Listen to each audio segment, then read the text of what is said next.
Hello everybody and welcome to the Boxing Locker. I am Matt Goddard and today I am going to give you a prediction breakdown and analysis of the Saul Canelo Alvarez and Jaime Munguia fight that is coming up on 4th of the 5th, 24. It's real close now, only a few days left. I'm a bit late getting this one out and I apologise for that. Now, let's get straight into the nitty gritty of this. We've got a 33-year-old Canelo who is pound for pound top 4 in the world, has been pound for pound top 5 since he'd had about 25-30 fights. You've got Jaime Munguia, who is 27 years old and had 43 fights undefeated. He is an exceptional opponent for Canelo. Anyone who says otherwise is an imbecile. And I get the David Benavidez train. Everybody wants that fight. That doesn't make this fight any worse, okay? This is a great challenge. It's a Mexican opponent. It's an undefeated opponent. And it's a young, strong bull who's going to come in there to make this a great fight. And that cannot be disputed, okay? So, records.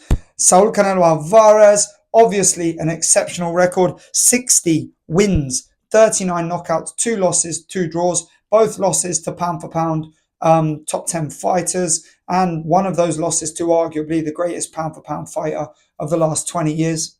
We can argue about that. I don't think that's true, but that's what a lot of people would say. Jaime Munguia, 43-0, 34 knockouts, okay? 34 knockouts. That's a good record. Now, let's look at some of their opposite. Oh, just quickly. Super middleweight title, Canelo, IBF, WBA, WBC, WBO belts. He's got the lot. He's the main man.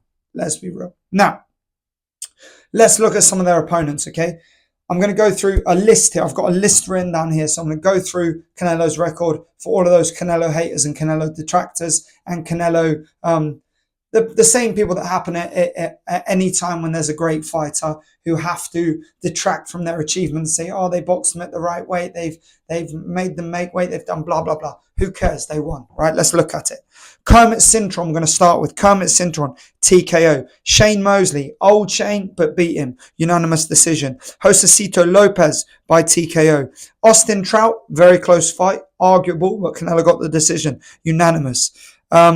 Money May, he lost. Majority decision. I thought it was easy. He deserved to lose. Alfredo Angulo, TKO. Erislandy Lara, another questionable fight, but he got the decision. Split decision. James Kirkland knocked him out. Miguel Cotto, unanimous decision. Miguel Cotto, one of my top 5 fighters of all time. I love the man. He's fantastic. Unbelievable warrior spirit. Great performance from Canelo. The big knockout over Amir Khan, that was always going to happen. Liam Smith, knocked out Liam Smith. That was a good result. Unanimous decision against Chavez Jr., a shell of a man who would never live up to his father's achievements. The first fight against Golovkin was a draw. Majority decision victory over Golovkin in the second fight. Knocked out Rocky Fielding. Lost to Dmitry Bivol. Went up and I haven't done this in the right order, so ignore that. He's lost to Dmitry Bivol. Unanimous decision. Who cares? Unanimous decision over John Ryder. Unanimous decision over Charlo. Unanimous decision over Jacobs. Obviously, he knocked out Kovalev before he knocked out, before he lost to Bivol. Unanimous decision over Callum Smith. Retired Avni Yildirim. Knocked out Plant. Unanimous decision over Golovkin, and he retired Billy Joe. Now, obviously, those last ones are a bit out of order because I didn't write it down in the right order. But, I mean, that is a who's who of boxing top names. Arguably, some of them weren't in the correct way. Arguably, some of them were a bit of a dodgy decision. But the reality of all of this is you cannot dispute who the man has boxed. No, he has not boxed David Benavidez yet. Will he box him? Maybe not. Does that diminish what he's already achieved? No, he deserves a lot of credit. He's a warrior. He's got a great chin. He always puts in good performances, and he comes to fight the best whenever possible.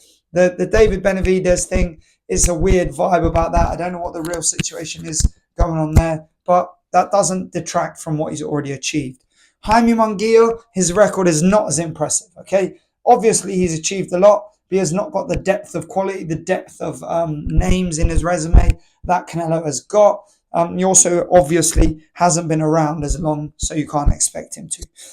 Knockout over Saddam Ali, unanimous decision over Liam Smith, unanimous majority decision over Dennis Hogan, knockout of O'Sullivan, knockout of Alotti, unanimous decision over Rosado, unanimous decision over Derevyanchenko, and a knockout of John Ryder, who had already been beaten. Now, Arguably, you would say that the best names on that record, Liam Smith, Dennis Hogan, Gabe Rosado, and Sergey Derevyachenko, were all unanimous decisions. So maybe that brings into question the effectiveness of Munguia's work. Now, knockout percentages, Munguia 79%, but as I said, the depth of quality isn't there, so he's not knocking out the best names. And 65% for Canelo. They are both Mexican. You've got Canelo from Guadalajara and Munguia from Tijuana, so they are rivals. This is a huge fight. So let's get my list out of the way now and let's get talking to the nitty gritty of this, how I think the fight plays out. I think Canelo is the more accomplished boxer. I think Munguia is younger, more powerful in terms of physical power. I don't mean in terms of punch power, I mean in terms of physical power. Does he have the adaptability to cope with Canelo's boxing skills?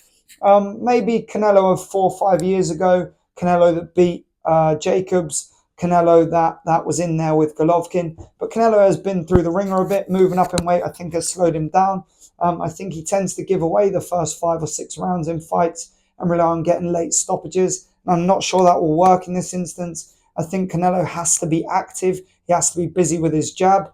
Munguia with an underrated jab, in fact, but a great work rate, good combination puncher, very, very aggressive, works well to body and head. But how do I think that compares? It all for me depends on how Munguia comes out the gate. Is he going to come in aggressive? Is he going to just try and smother Canelo's work? Is he going to cut the ring off well enough to hold Canelo in place? Is Canelo sharp enough to counter punch and box his way through Munguia, or are we going to see the age of Canelo and the weight of all of his bouts and the difficult fights that he's had finally show? Are we going to see Munguia's breakout performance and Canelo's diminished capacity for boxing at his best self? I don't know. I don't think so. I think Canelo has always got a good chin. I think Canelo has always got good power. Will he have enough to trouble Munguia? I don't know. Munguia's got a good chin. Has it really been tested? Probably not. Not to the extent that Canelo is capable of testing it. Obviously, walking guys onto shots and landing counter punches has a greater effect than just kind of bullishly attacking them.